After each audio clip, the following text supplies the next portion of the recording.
Ayol rozi bo'lmasa ajrim qilsa bo'lmaydimi? Hozir kunda ko'plab ayollar o'ylashar ekanki, men rozi bo'lmasam erim men bilan ajrasha olmaydi deb o'ylashar ekan. Bu mutlaqo noto'g'ri fikr. Sababi qonunchilikda hech kimni majburlab nikohda ushlab turilmaydi. Bu degani eringiz siz bilan yashashni istamaydigan bo'lsa, ajrashish uchun sudga ariza kiritsa bo'laveradi.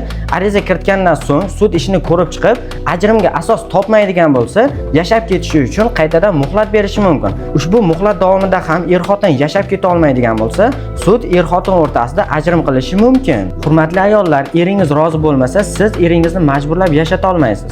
Shu holatni aksi bo'lishi ham mumkin. Ayol rozi bo'lmasa, er ham ayolni majburlab yashata olmaydi.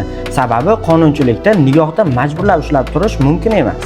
Ko'plab obunachilarimiz chet elda bo'lsam, ajrim uchun O'zbekistonga borishim shartmi degan savollar bilan murojaat qilishyapti. Yo'q, siz qaysi davlatda bo'lishingizdan qat'iy nazar, ajrim uchun O'zbekistonga kelishingiz shart emas.